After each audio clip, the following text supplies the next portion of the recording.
ഡ്രസ്സൊക്കെ മാറി കഴിഞ്ഞപ്പോഴാണ് ഓർത്തത് ഗിഫ്റ്റ് പൊതിഞ്ഞിട്ടില്ല. അപ്പൊ പിന്നെ ഗിഫ്റ്റ് മതിയാ കേട്ടോ നമ്മുടെ ഗിഫ്റ്റ്.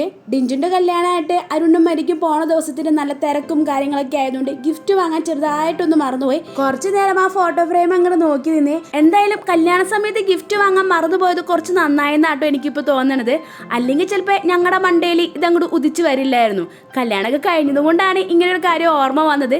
പിന്നെ ഒന്നും നോക്കിയില്ല, ഇത് തന്നെ അങ്ങോട്ട് ഫിക്സ് ചെയ്ത് വേഗം പോയി ഒന്ന് എഡിറ്റ് ചെയ്ത് സെറ്റാക്കി അങ്ങോട്ട് എടുത്തേ. ഡേയ്സ് വേപ്പിന്റെ മുഖം ഞങ്ങൾക്ക് ആർക്കും അത്ര ഇങ്ങോട്ട് ഓർമ്മയില്ലാത്തതുകൊണ്ട് എങ്ങനെയായിരിക്കും ആള് ചിരിക്കുക, ആളുടെ മുഖം എങ്ങനെയായിരിക്കും എന്നൊന്നും അത്ര പിടിയുണ്ടായില്ല.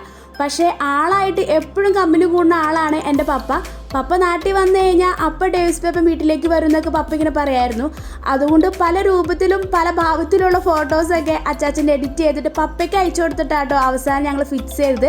പിന്നെ അമ്മയും പറഞ്ഞിരുന്നു ഡേവിസ് ചിരിക്കുകയാണെങ്കിൽ ഏകദേശം ഇങ്ങനെയൊക്കെ തന്നെയാണ് ചിരിക്കാറെന്നുള്ളത്. ഡേവിസ് പേപ്പൻ്റെ ആ മുഖം കണ്ടു കഴിഞ്ഞപ്പോൾ എനിക്ക് ആദ്യം ഓർമ്മ വന്നത് രഞ്ജുവിനെ ആട്ടോ. എനിക്ക് വലിയ രീതിയിൽ ഗിഫ്റ്റ് പേപ്പർ വെച്ച് പൊതിഞ്ഞെടുക്കാനൊന്നുള്ള വശമൊന്നും ഇല്ലാത്തതുകൊണ്ട് എന്നെയും കൊണ്ട് ആവുന്ന രീതിയിൽ സെല്ലോ ടേപ്പിൻ്റെ സഹായത്തോടെയാണ് ഞാൻ മുഴുവൻ അങ്ങോട്ട് റാപ്പ് ചെയ്തെടുത്തത്. എന്തായാലും അവസാനം നമ്മൾ വിചാരിച്ച പോലെ ഒന്ന് റാപ്പ് ചെയ്തൊക്കെ എടുത്തിട്ടുണ്ട്. ഇനിയിപ്പോൾ അവൾക്ക് കൊടുത്തിട്ട് വരാം. അപ്പം ഓക്കെ, ബൈ.